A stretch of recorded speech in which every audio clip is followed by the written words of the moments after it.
Chapter है principle of inheritance and variation, और ये चैप्टर जो है वो पार्ट इसका है जेनेटिक्स। तो सबसे पहले हम ये समझें कि ये जेनेटिक्स है क्या, और फिर उसके बाद हम इस पर आएंगे कि क्या होता है प्रिंसिपल ऑफ इनहेरिटेंस और क्या है वेरिएशन। इन दो जो ये अलग अलग वर्ड्स, इनमें क्या अंतर है, क्या डिफरेंस है। ठीक, तो सबसे पहले अगर हम लोग, इन्होंने क्वेश्चन दिया एनसीईआरटी में ढेर सारे, वो क्वेश्चन वहीं से शुरुआत हो जाती है कि भाई किसी भी ऑर्गेनिज्म का जो ऑफस्प्रिंग होता है वो उसी के जैसा क्यों दिखता है। जैसे इन्होंने दो एग्जांपल, दो नाम लिया, वो कोई जरूरी वही दो नाम लिया जाए कि मैंगो का प्लांट मैंगो के जैसा ही क्यों होता है, एलिफेंट का बच्चा एलिफेंट जैसा ही क्यों होता है, तो किसी का भी ले लो, ठीक है ना, किसी भी एनिमल किसी भी प्लांट का ले लो, उसके जो ऑफस्प्रिंग्स होते हैं वो उसी के जैसे क्यों दिखते हैं। कह रहे हैं कि जो सिबलिंग्स हैं आपस में, जो भाई बहन है, भाई भाई है, बहन भाई है, ये सब आपस में एक जैसे कुछ कुछ ज्यादा सिमिलर होते हैं और कुछ कम सिमिलर होते हैं, ऐसे क्यों होते हैं। तो कह रहे इन सब का जो आंसर है वो हम जिस साइंस के जिस ब्रांच में पढ़ेंगे उसी का नाम क्या है, जेनेटिक्स। हम यहाँ पर ये पढ़ेंगे कि एलिफेंट का जो बच्चा है वो इसी के जैसा क्यों दिखता है, ह्यूमन के जो ऑफस्प्रिंग्स है उन्हीं के जैसे क्यों दिखते हैं, जो सिबलिंग्स है कुछ कुछ ज्यादा मिलते जुलते हैं, कुछ कुछ कम मिलते जुलते हैं, ऐसे क्यों होते हैं। बात समझ गए ना, इन सब का जो आंसर है हम लोग यहाँ पर पढ़ेंगे।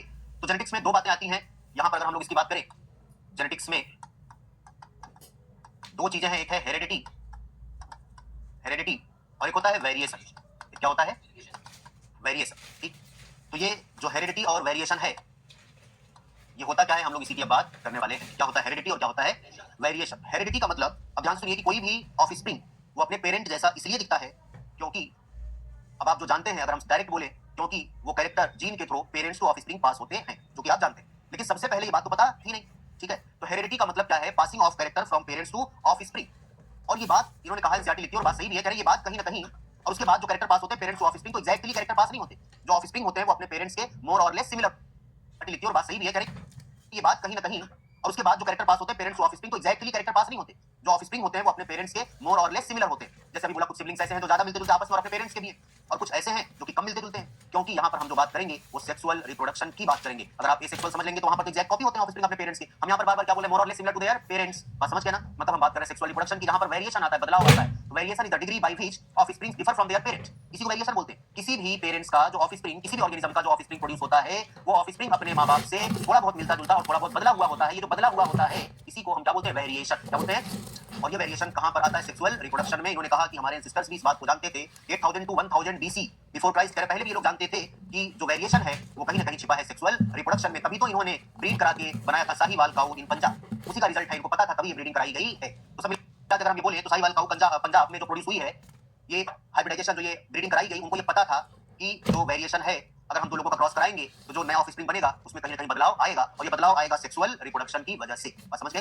तो अब इस बात को, यही हम लोगों को पढ़ना है। तो सबसे पहली बात, ये हेरेडिटी क्या है। हेरेडिटी क्या है, अगर हम ये बोले तो हेरेडिटी को बोलेंगे passing of character, passing of character from parent to offspring, parent to offspring, parent to offspring. Variation क्या है, variation is the degree by which offsprings differ from their parents. तो वेरिएशन का मतलब यार बदलाव ना, क्या बोलोगे, offsprings differ from their, differ to their parents, इसे हम क्या बोलते हैं, वेरिएशन, बदलाव। और ये वेरिएशन कहां पर होता है, सेक्सुअल में। सेक्सुअल में, सेक्सुअल रिप्रोडक्शन में आता है। वेरिएशन जो है ये किसकी वजह से आता है, सेक्सुअल रिप्रोडक्शन की वजह से। इसलिए हमने आपको बताया था सेक्सुअल रिप्रोडक्शन से बने हुए ऑर्गेनिज्म के लिए, ऑफस्प्रिंग के लिए रिकॉम्बिनेंट टर्म यूज करते हैं। क्या यूज करते हैं, और जो है सेक्सुअल से बनते हैं ऑफस्प्रिंग, उनके लिए कौन सा टर्म यूज करते हैं, क्लोन यूज करते हैं। बात सही है ना। अच्छा, ये तो हमने बोल दिया हेरेडिटी, लेकिन हेरेडिटी का मतलब जैसे समझिए, क्योंकि अभी हम दूसरी लाइन लिखने जा रहे हैं, इनहेरिटेंस। क्या लिखने जा रहे हैं, तो आपको कंफ्यूजन होगा, सर फिर क्या अंतर रहा इनहेरिटेंस और हेरेडिटी में। तो फिर से लिख रहा हूं, ध्यान सुनो, inheritance is the process, is the process by which character, by which character passes from parent to offspring। अगर हम ऐसे कहते ना, अगर हम ऐसे कहते, आगे आप पढ़ेंगे इवोल्यूशन, इवोल्यूशन में तो क्वेश्चन आएगा कि इवोल्यूशन एक प्रोसेस है या किसी प्रोसेस का रिजल्ट है, तो अलग अलग अर्थ के रिस्पेक्ट में हम अलग बोलते हैं और वर्ल्ड के रिस्पेक्ट में अलग बोलते हैं। ऐसे ही ध्यान सुनिए, जो इनहेरिटेंस है ये बेसिस ऑफ हेरेडिटी है। ये क्या है, बेसिस ऑफ, अभी भी आपको समझ नहीं आया, खाली हमने अंग्रेजी लिख दिया और आपने देख लिया, समझ में नहीं आया। आप यहाँ पर आए हैं, अपने घर से निकलकर आप यहाँ पर आए, आपका यहाँ पहुंच जाना हेरेडिटी है, आपका यहाँ पहुंच जाना हेरेडिटी है, लेकिन आप किसी प्रोसेस के थ्रू आए, आप चलकर आए, पैदल चलकर आए, रिक्शे से आए, कार से आए, बाइक से आए, आप जैसे भी आए, उस प्रोसेस का नाम क्या है, इनहेरिटेंस। बोलो बात सही है। तो हम ऐसे बोल सकते हैं क्या, अगर हम ये बोलना चाहें तो हम ये बोल सकते हैं कि heredity is the result of inheritance. बोलो, inheritance is the process of heredity, basis of heredity. अगर आप चलते नहीं तो क्या आप यहाँ पर पहुंचते, आपके चलने का रिजल्ट ये आया कि आप यहाँ पर पहुंच गए। बोलो बात सही है। तो कैरेक्टर का माँ बाप से बच्चों में आ जाना हेरेडिटी है, लेकिन जिस प्रोसेस के थ्रू आया वो क्या है, इनहेरिटेंस। तो अगर इनहेरिटेंस ना होता तो क्या हेरेडिटी होती, अगर आप ना चलते तो क्या यहाँ पहुंचते, आपको यहाँ पहुंचने के लिए चलना पड़ेगा, जब आप यहाँ पहुंच गए वो हेरेडिटी है, और जो प्रोसेस थी आपके चलने की वो इनहेरिटेंस है। बात समझ गए। तो कैरेक्टर इसे लिखा है, देखो बात समझना, इन चीजों को रट्टा नहीं मारना अंग्रेजी को। क्या बोला, inheritance is the basis of heredity. हाँ सही बात है, अगर ये प्रोसेस ना चलती तो कैरेक्टर इनहेरिट, तो लिखा तो है is the process by which, ये प्रोसेस है जिसके द्वारा कैरेक्टर पास हुआ, और कैरेक्टर पास होने के बाद उसे क्या बोला, हेरेडिटी। यहाँ पर प्रोसेस नहीं लिखा, यहाँ पर डायरेक्ट पासिंग ऑफ कैरेक्टर। तो क्या इसमें और इसमें कोई डाउट है, बात समझ आई कि नहीं। और उसके बाद जब कैरेक्टर आ गया तो कैरेक्टर आने के बाद वो एग्जैक्ट कैरेक्टर पास नहीं हुआ। जो ऑफस्प्रिंग है वो अपने पेरेंट से कुछ बदले हुए दिख रहे हैं, वो जो बदला हुआ रूप है उसी को हम क्या बोलते हैं? वेरिएशन। क्या बोलते हैं? और फिर से बोल रहा हूं, वेरिएशन किसमें छिपा है? सेक्सुअल में। क्या सेक्सुअल में? सेक्सुअल रिप्रोडक्शन में। तो सेक्सुअल रिप्रोडक्शन से बने हुए ऑफस्प्रिंग के टर्म क्या यूज करते हो? रिकॉम्बिनेंट। अगर ये बात तुम्हारे सिस्टर्स को भी पता थी, तभी उन्होंने ब्रीड करा के काऊ बनाई, कौन सी? साहीवाल काऊ इन पंजाब। बोलो याद रहेगा, उसी का रिजल्ट। कोई डाउट इसमें? अब यार आगे हम लोग बढ़ते हैं इसी पर कि कैरेक्टर पास होते हैं पेरेंट टू ऑफस्प्रिंग। ये कैरेक्टर पास कराने वाला कौन है? इसका आंसर कि मैंगो का प्लांट मैंगो के जैसा ही क्यों है, एलिफेंट का बच्चा एलिफेंट जैसा ही क्यों है, ह्यूमन का बच्चा ह्यूमन जैसा ही क्यों है? इसका आंसर ये है कि कुछ ऐसी चीजें हैं जो कैरेक्टर्स हैं, कैरेक्टर्स माँ बाप से बच्चों में पास हो रहे हैं, लेकिन वो पास कराने वाला कौन है? इस बात को जानने के लिए सबसे पहले एक्सपेरिमेंट किया, जिसे हम लोग बोलते हैं एक्सपेरिमेंट ऑन हाइब्रिडाइजेशन। ये सबसे पहले ग्रेगर जॉन मेंडल ने एक्सपेरिमेंट किया और इन्होंने ही ये बात बताई थी कि जो ऑफस्प्रिंग अपने पेरेंट के जैसा दिख रहा है वो इसलिए दिख रहा है क्योंकि कैरेक्टर पास हो रहा है पेरेंट टू ऑफस्प्रिंग, और उन कैरेक्टर को ले जाने वाला कोई तो है। उन कैरेक्टर को ले जाने वाला, बस मेंडल यही तक रह गया कि कैरेक्टर को ले जाने वाला कोई तो है। वो कौन है पता नहीं, लेकिन कोई तो है। जैसे कहीं कोई तुम्हारे को दोस्त चार बैठे हैं आपस में बातें कर रहे हैं, अच्छा दो चार लोग अगर तुम्हें दूर से देख के बातें कर रहे हो तो लग रहा है मेरी बारे में बात कर रहे हैं, ऐसा लगता है मेरी बारे में कुछ बात कर रहे हो। अरे तुम ऐसे ही कहते हो कुछ तो बात है, तुम लोग बड़े मस्त हो, पर क्या बात? अब ये तो नहीं पता क्या बात है, लेकिन कुछ तो है, तभी तो हंस रहे हो। बस सही है ना, कुछ तो है। क्या है तुम्हें एग्जैक्ट पता, लेकिन सही बात कुछ तो रीजन होगा ना। वही बात मेंडल ने कहा है, कोई तो फैक्टर है जो कैरेक्टर को पास कराता है पेरेंट टू। सबसे पहले हम लोग यहाँ पर यही पढ़ेंगे, मेंडल ने एक्सपेरिमेंट किया था हाइब्रिडाइजेशन पर, और वहीं से उसी पर बेस्ड एक लॉ दिया था जिसे हम बोलते हैं मेंडल्स लॉ ऑफ इनहेरिटेंस। ये तो कहानी थी खाली हेरिडिटी और वेरिएशन की। हेडिंग देखो यहाँ से स्टार्ट हो रही है, और ये बात भी लास्ट वाले पैराग्राफ में पहले पेज याद रखोगे। Human new 8000 to 1000 before BC. पहले ये जानते थे कि वेरिएशन जो है वो कहां पर छिपा है? बोलो, सेक्सुअल रिप्रोडक्शन में। बोलो यहाँ तक कोई डाउट? तो अब हमें क्या पढ़ना है आगे? हेडिंग पढ़ना है हमको, मेंडल्स लॉ ऑफ। यहाँ पर बहुत सारी बातें इसी एक हेडिंग में करने वाले हैं, खाली हेडिंग का नाम डाल दे, बाकी बातें सब हम इसी में करेंगे। क्या बोला? मेंडल्स लॉ ऑफ इनहेरिटेंस, जिसे मेंडल ने कहा था प्रिंसिपल ऑफ इनहेरिटेंस। क्या कहा था? Principle of inheritance. अब सुनो जरा, तो सबसे पहली बात ये कि जो कैरेक्टर पास होते हैं पेरेंट टू ऑफस्प्रिंग, ये बात बताई किसने? मेंडल। किस पर एक्सपेरिमेंट करके बताया? पी प्लांट पर। तो अब ये याद रखो, यहां से बातें शुरू हो रही है कि मेंडल ने एक्सपेरिमेंट किया पी प्लांट पर, और एक्सपेरिमेंट करके ये बताया कि कैरेक्टर्स पास होते हैं पेरेंट टू ऑफस्प्रिंग, और उन्हीं कैरेक्टर के पास होने की वजह से जो ऑफस्प्रिंग है वो अपने पेरेंट से मोर और लेस सिमिलर होते हैं, थोड़ा बहुत मिलते जुलते, थोड़ा बहुत बदले हुए होते हैं। लेकिन वो एग्जैक्ट कौन था वो उनको पता नहीं था, इसलिए उन्होंने कहा कोई तो फैक्टर है जो पेरेंट टू ऑफस्प्रिंग पास हो रहा है। इन्होंने एक्सपेरिमेंट किया था पी प्लांट पर 7 सालों तक, 1856 to 63, mid of 19th century. कब बोला मिड ऑफ? एक बातें एनसीईआरटी याद रखना है। 1856 से 1863 तो ठीक है, लेकिन ये मिड ही तो है 19th सेंचुरी का। बोलो बात सही है ना? अब ये जो 2050 हम लोग चलेंगे तो 21st सेंचुरी का मिड ही तो होगा, उसके आसपास 2000 साल पहले 2000 साल बाद। बात समझ गए? तो कह रहा है कि मिड ऑफ 19th सेंचुरी में। अब ये बात आपको याद रखनी है, मिड ऑफ, क्योंकि ये कहां से पूछेंगे क्वेश्चन कोई भरोसा, ये पूछेंगे एनसीईआरटी से, ये भरोसा है। मिड ऑफ 19th सेंचुरी, ठीक है ना? 1856 टू 63, बोलो याद रखोगे। इन्होंने लिखा है ग्रेगर मेंडल, पूरा नाम Gregor John Mendel, JOHANN, Johan Mendel होता है, ठीक है ना? तो इन्होंने लिखा है ग्रेगर मेंडल। इस पर काम किया, बोलो वर्क ऑन पी प्लांट। और ये पी प्लांट कौन सा? Garden pea. कौन सा है? ये सारी बातें आपको याद रखनी है, गार्डन पी। कितने सालों तक? बोलो work on P plant for 7 years, और ऊपर लिख दिया है 7 years में 1856 से 1863 तक। बोलो बात 1856 से 1800। अब बात ये आती है सबसे पहली बात कि इन्होंने पी प्लांट पर ही स्टडी क्यों किया, पी प्लांट पर एक्सपेरिमेंट क्यों किया? बात समझ गए? एक बात यहीं से हम लेके चलेंगे। तो इन्होंने पी प्लांट पर एक्सपेरिमेंट इसलिए किया, जैसे मान लीजिए आपको प्लांट पर एक्सपेरिमेंट करना है, किसी भी प्लांट पर, और आपको सेक्सुअल रिप्रोडक्शन देखना है। आपको पता है कि जो प्लांट होते हैं, जो फ्लावर होते हैं, वो प्लांट मोनोसियस और डायोसियस होते हैं। फ्लावर जो है वो यूनिसेक्सुअल और बाइसेक्सुअल होते हैं। मान लीजिए आपको एक्सपेरिमेंट करना है और आप सेक्सुअल रिप्रोडक्शन का रिजल्ट देखना चाह रहे हैं। क्या देखना चाह रहे हैं? सेक्सुअल रिप्रोडक्शन का रिजल्ट देखना चाह रहे हैं। तो मेल और फीमेल फ्लावर अगर अलग अलग प्लांट पर प्रेजेंट हैं, तो अगर आप कोई प्लांट लेंगे उसमें फ्लावरिंग होगी, तो फ्लावरिंग के बाद उनका पॉलिनेशन होना चाहिए। तो पहली बात, अगर आप किसी प्लांट पर स्टडी कर रहे हैं, एक्सपेरिमेंट करना चाहेंगे, तो उसका मेल और फीमेल दोनों प्लांट आपको चाहिए। आपने एक प्लांट, आपको मेल प्लांट मिल गया, फीमेल प्लांट ढूंढ रहे हैं, फीमेल प्लांट मिल गया, मेल प्लांट ढूंढ रहे हैं। बात समझ गए? दोनों प्लांट आपको मिल गए तो आप ढूंढ रहे हैं इसका पॉलिनेशन कौन कराएगा, क्योंकि अगर अलग अलग फ्लावर, अलग अलग प्लांट पर फ्लावर है तो उनका पॉलिनेशन कराने वाला कोई पॉलिनेटर होगा कि नहीं होगा? तो आप ढूंढेंगे कि इसका पॉलिनेटर कौन होगा। बोलो बात समझ गए? तो ये सारी चीजें वहां पर खोजने की जरूरत नहीं थी। उन्होंने इसलिए इसको चूज किया था क्योंकि जो पी प्लांट था ये बाइसेक्सुअल था, हर्माफ्रोडाइट था, सेल्फ पॉलिनेटिंग था, जैसा था, और सबसे बड़ी बात कि ये इसका शॉर्ट लाइफ स्पैन था। तो शॉर्ट लाइफ स्पैन से क्या मतलब है? आप किसी पर एक्सपेरिमेंट कर रहे हैं, आप उसका रिजल्ट देखना चाहते हैं, किसी ह्यूमन का आप ले लीजिए, आप ये चाहते हैं किसी एक पेरेंट्स को, आप किसी एक कपल को ले लीजिए, यार आपके अंदर ये फलाना बीमारी है, हम ये देखना चाहते हैं कि ये बीमारी आपके बच्चों में जाएगी कि नहीं जाएगी। बात समझ गए ना? आप में से कोई किसी को कहा कि तुम्हारे अंदर ये बीमारी है, तुम्हारे पेरेंट्स में थी, अगर हमारे पेरेंट्स में तो नहीं थी, अगर तुम्हारे अंदर आ गई, अच्छा अब तक तुम्हारे बच्चों में जाएगी, तो कहेगा रुको फिर शादी तो होने दो। बात सही है ना? तो इंतजार करो उसकी शादी की। अब वो उसकी शादी होगी, उसके बच्चे होंगे, वो डिजीज उसमें गया या नहीं गया, और यार तुम्हारे अंदर तो ये था डिजीज, लेकिन तुम्हारे बच्चे के अंदर नहीं आया, क्या इसके बच्चे के अंदर आएगी? मतलब रुको तुम 20 साल, फॉर एग्जांपल एक एवरेज ले लिया, ठीक है ना? अब रुको तुम 20 साल, क्यों? पहले वो प्यूबर्टी की एज तक पहुंचे, शादी की एज तक पहुंचे, शादी हो, उसके बच्चे हो, तब तुम चेक करो। ये जो तुम्हारे साथ वाला भी तुम्हारे साथ का था, तुम्हारी शादी का इंतजार कर भी लिया, साल 2 साल जल्दी करा दिया एक्सपेरिमेंट के चक्कर में, बच्चे भी हो गए, लेकिन अब उसके ऑफस्प्रिंग के लिए उसको इंतजार करना पड़ेगा। बात सही है? और वो अभी 20 साल का है, वो 20 साल इंतजार करके कितने साल हो गया, और रिजल्ट अभी कुछ आया नहीं इनके एक्सपेरिमेंट का। बोलो बात सही है? और कहा कि आगे एक एक्सपेरिमेंट और करके देखते हैं इसके आगे जाएगा कि नहीं जाएगा, करके देखो बीच में निपट जाओ। बोलो बात सही है? तो एक एक्सपेरिमेंट का रिजल्ट लाने में इतने साल लग जाएंगे कि नहीं लग जाएंगे? लेकिन भाई ऐसा कोई ऑफस्प्रिंग ऑर्गेनिज्म हो जिसकी लाइफ स्पैन बहुत शॉर्ट हो, उसके ऑफस्प्रिंग जल्दी जल्दी बनते हो, उसके ऑफस्प्रिंग जल्दी जल्दी बनते हो, तो उसमें क्या होगा? तो उसको रिजल्ट जल्दी जल्दी दिखेगा, एक्सपेरिमेंट उसका जल्दी कंप्लीट होगा। बोलो बात सही है? तो आपसे क्वेश्चन पूछता है कि Mendel why choose P plant, तो बोलोगे क्योंकि पी प्लांट जो था वो शॉर्टर लाइफ स्पैन था, ये एनुअल था। कैसा था? दूसरी बात, इसको अलग अलग मेल और फीमेल ढूंढने की जरूरत नहीं थी, हर्माफ्रोडाइट था। जल्दी बता जाओ कैसा था? हर्माफ्रोडाइट था। बोलो बात सही है। सेल्फ पॉलिनेटिंग था। कैसा था? और उसके बाद एक बार में ढेर सारे ऑफस्प्रिंग प्रोड्यूस करता था, एक बार में ढेर सारे seed, large number of seed produce करता था। सर उससे क्या लेना देना है? लार्ज नंबर ऑफ सीड कैसे प्रोड्यूस करता था? उससे प्रोड्यूस करता था, उसके क्या फायदा है? अब सुनो, किसी एक कपल के 4 बच्चे हैं, तो क्या उन कपल के माँ बाप के सारा का सारा कैरेक्टर किसी एक ही बच्चे में जाएगा? क्या हो सकता है कोई कैरेक्टर किसी एक बच्चे में हो, कोई दूसरा कैरेक्टर दूसरे बच्चे में है। बोलो बात सही है। और ये दोनों कैरेक्टर किसी तीसरे बच्चे में, लेकिन एक कैरेक्टर उनका और आ गया। बोलो बात सही है कि नहीं?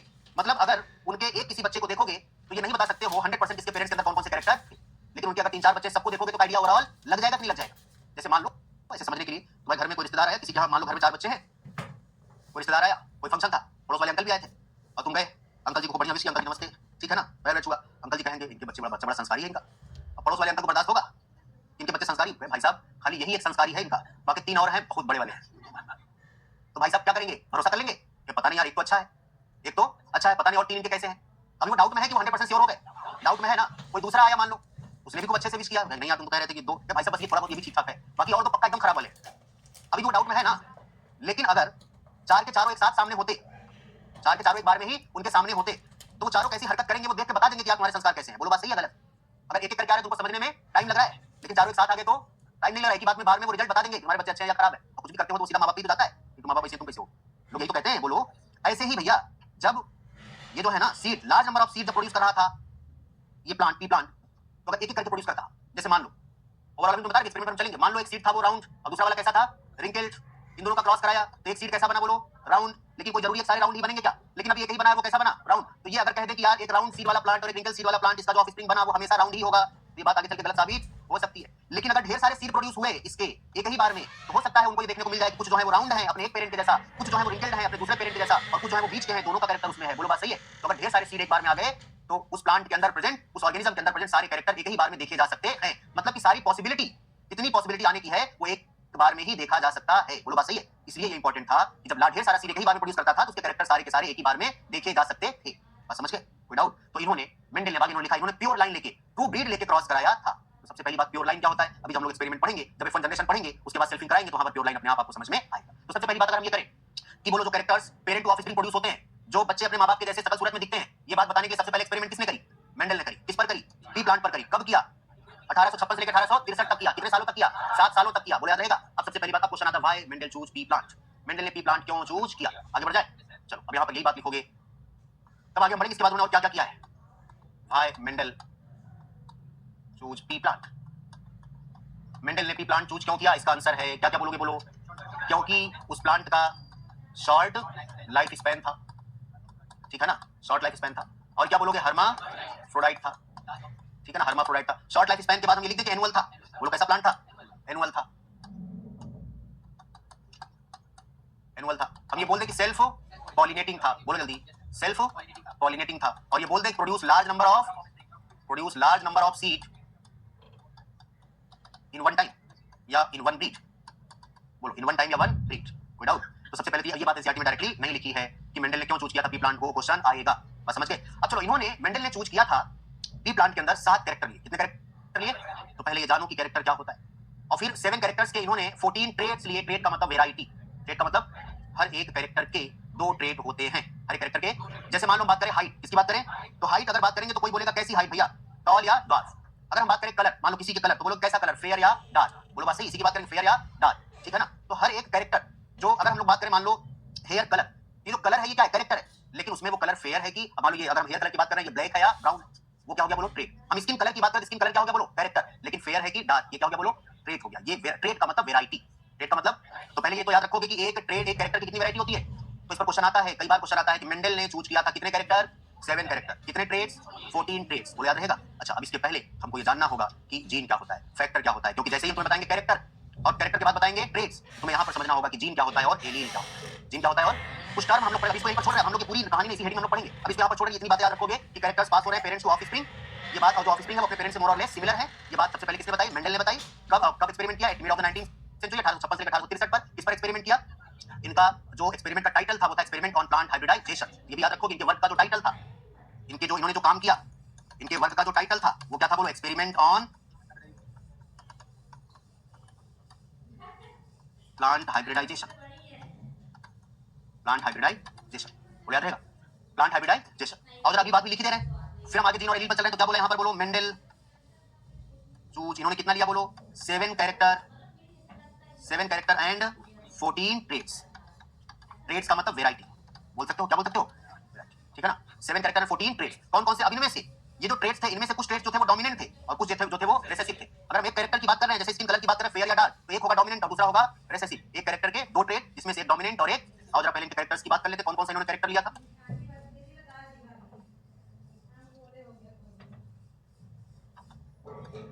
कितने कैरेक्टर बोला बोलो, 7। और इनमें से एक होगा डोमिनेंट और एक होगा रिसेसिव, ठीक।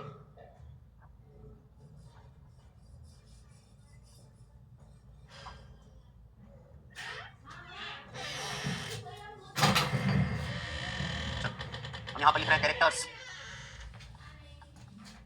क्या लिख रहे हैं बोलो, कैरेक्टर्स। और हम यहां पर लिख रहे हैं ट्रेट्स, एक को लिखा डोमिनेंट और एक क्या होगा बोलो, रिसेसिव, और एक होगा रिसेसिव। ये एक ही कैरेक्टर के दो ट्रेट हैं, एक ही कैरेक्टर के दो क्या है बोलो, ट्रेट का मतलब वेराइटी। जैसे इन्होंने पहला नंबर यहां सीरियल नंबर डाला है, पहला इन्होंने बोला क्या, स्टेम हाइट, स्टेम हाइट। दूसरा कैरेक्टर लिया फ्लावर कलर, ऊपर नीचे लिख सकते हो, कोई जरूरी नहीं, हम सीक्वेंस में वही लिखेंगे। अगला है flower position, flower position. Next है पॉड शेप और नेक्स्ट है पॉड कलर। पॉड मतलब जो फली है ना, ये तो मटर की चीनी बोलते हो, पॉड कलर। नेक्स्ट है सीड शेप, कुछ भी ले लो, ठीक है ना। और नेक्स्ट क्या है, सीड कलर। और यार इसको रटने की जरूरत नहीं, ये सब तुमने पढ़ा है, और पढ़ा है मतलब डेली देखते हो, जानते हो। अब चलो बताओ, अगर हम लोग स्टेम हाइट की बात करें तो बोलो अच्छा कौन होगा, लंबा प्लांट जिसकी हाइट ज्यादा हो या जिसकी हाइट कम हो, जिसकी हाइट, उन्होंने ऑब्लिक करके किसी का भी ड्वार्फ वाला लिख दिया है, तो टॉल और ड्वार्फ। ये टॉल वाला अच्छा है, ड्वार्फ वाला रिसेसिव है। फ्लावर कलर, फ्लावर कलर में यार व्हाइट कोई अपने आप में कलर है क्या, तो तुम कपड़ा खरीदने जाते हो, कुछ ना समझ आएगा तो व्हाइट ले लो, ब्लैक ले लो, कुछ नहीं समझ आता जब लोगों को, तो क्या करते हैं, व्हाइट या ब्लैक, बस सही है ना। तो व्हाइट अपने आप में कोई कलर नहीं है, हम लोग व्हाइट पढ़ते तो बताते हैं, हमारे रॉड और कोन बराबर बराबर स्टिमुलेट हो जाते हैं, कोई कलर दिखाई नहीं पड़ता है, इसलिए हमें क्या दिखाई पड़ता है, व्हाइट, वो कोई कलर नहीं है। तो व्हाइट क्या बोलो, डोमिनेंट होगा, रिसेसिव, रिसेसिव। इसका मतलब यहाँ पर डोमिनेंट कौन होगा, वायलेट जो कलर है ये डोमिनेंट है, और व्हाइट जो है ये। फ्लावर पोजीशन, यार तुमने इन्फ्लोरेसेंस पढ़ा था, एक इन्फ्लोरेसेंस ये पढ़ा है, एक इन्फ्लोरेसेंस ये पढ़ा है, बताओ पहले वाले इन्फ्लोरेसेंस का नाम क्या है, तुम बताओ। हाँ, इसकी इन्फ्लोरेसेंस का नाम क्या है, ये एक्सियल और ये टर्मिनल। अरे अगर इतना दिमाग लगाती होता है, टर्मिनल का मतलब होता है किनारा, एंड, तो ये एंड पर लगा है, अच्छा इसके एंड पर लगा है, सही बात ना। अब बता दो कौन सा इन्फ्लोरेसेंस है, हाँ कौन सा इन्फ्लोरेसेंस है ये, भाई ये साइमोस है, और ये क्या है, हाँ उल्टा तो सही हो जाएगा, दो ही तो वही है। और ये क्या होगा बोलो, साइमोस, ये रेसिमोस, और ये क्या बोलो, साइमोस। अब बताओ यहाँ पर प्लांट हाइट लगातार, यहाँ पर प्लांट हाइट, बताओ इनमें अच्छा किसको मानोगे, पहले की दूसरे को, दूसरे वाले को, इसका मतलब वो क्या हो गया, डोमिनेंट। बस समझ गए, तो बोलो डोमिनेंट फ्लावर कौन सा होगा बोलो, जहां पर एक्सिस में लगा है, एक्सियल, और ये टर्मिनल लग गया तो हाइट ही नहीं बढ़ने देगा, हाइट नहीं बढ़ने देगा मतलब, बस समझ गए। पॉड शेप, अब तुम मटर की चीनी खरीदी, सब का ये आगे सारे, ये कोई रटने वाली बात है, रट्टा मारते तुम पागल हो, फिर भूलोगे, हाँ बात सही है ना। तुम डेली देखते हो, आप मटर की चीनी बाजार से खरीदते हो, अगर मालूम मम्मी ने तुम्हें कह दिया जाओ ले आओ, अगर तुम यहीं रहते हो खाना बनाते खरीदते हो, तो कौन सी मटर खरीदोगे, चीनी जो एकदम सिकुड़ी सिकुड़ी होगी, फुली हुई होगी, हाँ जो फुली हुई होगी ना, मतलब उसमें दाने अच्छे बने होंगे, बात सही है। तो चलो यहाँ पर मटर की जो चीनी है, पॉड का शेप इनफ्लेटेड है तो डोमिनेंट है, कॉन्स्ट्रिक्टेड है तो, अब क्या ये तो यार मटर खरीदते हो मटर की चीनी, तो इसमें कौन सा याद रखने की जरूरत है, बोलो बात सही है ना। जो छोटा बच्चा होगा खरीदने जाएगा, अगर वो भी वही खरीदेगा, नहीं जो पूरी पूरी मोटी सी दिख रही है मटर होगा दाना, बोलो बात सही है, और तुम इसको रट्टा मारते हो। पॉड कलर, अब मटर की जो चीनी खरीद रहे हो, हरी हरी की पीली पीली, हरी वाली ना वही अच्छी है, पीली वाली तो सूख गई है, तो वो तो खराब हो गया है, तो क्या बोलोगे, पॉड कलर कैसा होना चाहिए, ग्रीन कलर का है तो डोमिनेंट है, और बोलो येलो कलर का है तो, अच्छा तुम अगर मटर का सीड खरीदने जा रहे हो किसी का उल्टा करोगे, बोलो अगर शेप की बात करें तो कौन सा लोगे, गोला गोला जो इधर उधर टेढ़ा मेढ़ा होगा, गोला गोला होगा ना, राउंड वाला, बोलो बात सही है। तो चलो भैया राउंड वाला कैसा हो गया, डोमिनेंट, राउंड वाला, और रिंकल्ड वाला, बोलो कोई डाउट इसमें। सीड कलर, अब जब तुम सीड खरीदते हो मटर का दाना, सीड, तो वो पीला वाला की ग्रीन वाला, वो मटर पनीर वाला नहीं, वो पूरे ग्रीन है, वो अलग, वो पकी हुई मटर जो तुम लाते हो सीड, वो पीला वाला लाते हो, अगर उसमें हरा है तो छोटा छोटा होगा, और वो छाट के अलग कर देते हैं, बोलो बात सही है। इसका मतलब पॉड का उल्टा है कौन, सीड कलर, यहाँ पर येलो वाला सीड कलर डोमिनेंट होगा, और ग्रीन वाला जो है वो, अब यार इसको याद करने की जरूरत है क्या, बोलो अरे याद तो आना तो चाहिए, लेकिन क्या याद करने की जरूरत पड़ेगी, बातों को काफी बात इसको थोड़ी याद करना है, इसको याद करना मतलब समझ गए, अपने आप याद रहेगा, बोलो बात सही है। चलो अब आगे बढ़ते हैं, कितनी बातें पहले याद करोगे कि मेंडल ने क्या लिया था, 7 कैरेक्टर एंड 14 ट्रेड्स। अब देखो यार एक कैरेक्टर के दो ट्रेड, तो 7 कैरेक्टर के, अब यहीं पर 7 ट्रेड 14 कैरेक्टर कर देगा, बस समझ गए ना, उल्टा भी कर सकता है, फ्लो फ्लो में देखोगे हाँ सही है, तो हमेशा क्वेश्चन ध्यान से पढ़ोगे, बात समझ गए। चलो तो ये बात तो मेंडल ने यार एक्सपेरिमेंट इस पर किया था, क्यों किया था वो आपको समझ आ गया, कब किया था, उनके काम का वर्ग का टाइटल क्या था वो आपको पता चल गया ना। अब आओ जरा चलते हैं, इन्होंने कहा देखो भैया ये जो कैरेक्टर माँ बाप के बच्चों में जा रहे हैं, ये किसी न किसी, उन्होंने क्या किया था, मेंडल को जो आप टी पढ़ते हो ना यार, मेंडल को टी का कोई आइडिया तो पढ़ते हो, कैपिटल टी स्मॉल टी, उनको इसका कोई आइडिया नहीं था। मेंडल ने क्या किया था, उन्होंने एक ऐसे ले लिया था टॉल प्लांट, और उन्होंने एक ले लिया था डॉर्फ प्लांट, यहाँ से लिया, एक से लिया पॉलन ग्रेन, दूसरे का लिया एग सेल, बस समझ गए ना, इनका क्रॉस करा दिया, तो ये कौन है बताओ, ये है पेरेंट, ये कौन है पेरेंट। इन्होंने इन दोनों का क्रॉस करा के देखा कि जो ये पहला ऑफस्प्रिंग बना, इसको बोलते हैं F1 जनरेशन, अभी हम लिखेंगे सही से, F1 जनरेशन, फिलियल 1 जनरेशन। इन्होंने देखा कि यार इससे जितने भी प्लांट बने वो सब ऐसे ही बने, वो सब ऐसे ही बने, इसको बोलते हैं F1 जनरेशन, अभी हम लिखेंगे सही से, F1 जनरेशन, फिलियल 1 जनरेशन। इन्होंने देखा कि यार इससे जितने भी प्लांट बने वो सब ऐसे ही बने, वो सब ऐसे ही बने। इन्होंने कहा इसका मतलब कि पहली जनरेशन में जो कैरेक्टर आता है वो किसी एक पेरेंट का आता है। इन्होंने कहा इसी को हम लॉ बना दे, यहीं पर दे दे, फिर मन में आया होगा लेकिन अगर आगे चल के बदल गया तो लोग बहुत गाली देंगे हमको ना, लोग ऐसे भी गाली देते हैं। सबसे पहले मैथमेटिक्स का यूज बायोलॉजी में नहीं किया, बस समझ गया ना, अभी पढ़ोगे आगे चलकर इसी में। इनका जो काम है बहुत दिनों तक वो अनपब्लिश रहा, तो उसमें 3 रीजन पढ़ेंगे। पहला एक रीजन ये भी है, इन्होंने सबसे पहले बायोलॉजी में मैथमेटिक्स का यूज किया था। फिर उन्होंने कहा यार अगर हम यहीं पर बता दें कि पहली जो जनरेशन आती है किसी टॉल प्लांट का ड्वार्फ प्लांट से क्रॉस कराएंगे, तो जो पहली जनरेशन आएगी वो प्लांट खाली अपने एक पेरेंट के जैसा होगा, डोमिनेंट वाले के जैसा। लेकिन कहा नहीं, यहीं तक रुकेंगे नहीं। फिर इन्होंने यहाँ पर जितने ये प्लांट आए थे, ये दोनों लोगों का कैरेक्टर इसमें था ना, सारे के सारे टॉल आए थे, इन्हीं टॉल और टॉल का क्या करा दिया, क्रॉस करा दिया। फिर इन्होंने अगली जनरेशन क्या देखी, इन्होंने देखा कि कुछ प्लांट तो टॉल आए हैं अभी भी, लेकिन कुछ ऐसे हैं जो, इन्होंने कहा कि जो कैरेक्टर दूसरे वाले पेरेंट का F1 जनरेशन में नहीं आया था वो F2 जनरेशन में आ जाता है। अब इसको हम लोग क्रॉस करके देखेंगे अभी कि जो कैरेक्टर आया, फिर भी इनको सुकून इस बात का था कि जो कैरेक्टर आया वो पेरेंट के जैसा ही आया, इन बिटवीन हाइट का कोई नहीं आया, या तो अपने इस पेरेंट के जैसा आया या तो अपने इस पेरेंट के जैसा। जो टॉल वाला आया था वो इन्हीं के जैसा टॉल था, जो ड्वार्फ वाला आया था वो इन्हीं के जैसा ड्वार्फ था। बस समझ गए। इन्होंने कहा था कुछ तो, कई बार बता चुके यार, कुछ तो है जो पास हो रहा है पेरेंट टू, लेकिन वो कौन है वो पता। तो इन्होंने उसको बोला कोई तो फैक्टर है जो रिस्पॉन्सिबल है कैरेक्टर को पास कराने के लिए। इन्होंने कहा वही फैक्टर है यूनिट ऑफ इनहेरिटेंस। अब इनहेरिटेंस पढ़ा था ना, process by which character passes from parent to, तो कह रहे उसका यूनिट क्या है, कौन पास करा रहा है, तो कहा कि वो फैक्टर है। वो कौन है, बाद में इसी बात को बताया था जॉनसन ने। किसने बताया था, जॉनसन ने कहा था कि वो फैक्टर जिसे आप फैक्टर कह रहे थे वो फैक्टर नहीं बल्कि वो जीन है। और फिर बाद में आया था बेटसन, उन्होंने कहा था कि वो जो कैरेक्टर पास हो रहे हैं, जो अलग अलग वैरायटीज आ रही हैं, किसकी वजह से आ रही हैं, ट्रेट्स या एलील की वजह से आ रही है। किसकी वजह से आ रही है, unit of inheritance, unit of inheritance मतलब कैरेक्टर। अब बोलो तुम मेंडल की बात तो खाली जान गए ना, मेंडल क्या कह रहे हैं, कोई भी कैरेक्टर जो पास हो रहा है पेरेंट टू ऑफस्प्रिंग, पास कराने वाला कौन है, फैक्टर। कोई तो उनको पता नहीं था कौन है यार, वही बोला कोई तो फैक्टर होगा, तो उनके अकॉर्डिंग वही फैक्टर था। Unit of inheritance in Mendel's word, Mendel के अकॉर्डिंग वो था फैक्टर, वो क्या था। लेकिन बाद में कौन आए थे बोलो, जॉनसन, और इनको भी बोलते जोहानसन। इन्होंने कहा था यूनिट ऑफ इनहेरिटेंस जीन है, और फिर बाद में आए थे बेटसन, इन्होंने कहा था यूनिट ऑफ इनहेरिटेंस एलील है। तो यूनिट ऑफ इनहेरिटेंस तीनों है। अब आपसे पूछेगा अलग अलग वर्ड में कि मेंडल के वर्ड में यूनिट ऑफ इनहेरिटेंस क्या है, जॉनसन के वर्ड में यूनिट ऑफ इनहेरिटेंस क्या है, बेटसन के वर्ड में यूनिट ऑफ इनहेरिटेंस क्या है, सारे ही यूनिट ऑफ इनहेरिटेंस है अलग अलग लोगों के अकॉर्डिंग। बोलो बात समझ गए। अब हम लोग आते हैं इस बात पर कि जीन होता क्या है। ठीक है, चलो आगे बढ़ जाए जीन पर। जीन जो है, तुम लिखो मत, छापे पढ़ो, जिनको लिखना लिखो जल्दी से, खाली ये पॉइंट, खाली ये 2-3 पॉइंट, बाकी सेटिंग सब लिखा है। 2-3 पॉइंट का मतलब ये भी सब लिखा है, पहले पेज पर लिखा है ये कहानी, बस समझ गए ना। खाली ये लिख देना ऐसे ही, क्योंकि इस पर क्वेश्चन आता है, ऐसे लिख के आ जाता है genetics equal to heredity plus, वहीं पर लिख देगा इनहेरिटेंस प्लस वेरिएशन। तो खाली ये लिखो, और ये वाली कहानी मेंडल ने क्यों चूज किया था पी प्लांट को। अब हम जीन पर आएंगे कि जीन जो है वो पेयर्ड होता है, जीन के तो अल्टरनेट फॉर्म को एलील बोलते हैं, जीन जो है कैरेक्टर के रिस्पांसिबल, एलील जो है वो ट्रेट्स के रिस्पांसिबल है। हम लोग यही कहानी करेंगे, देखो जल्दी से।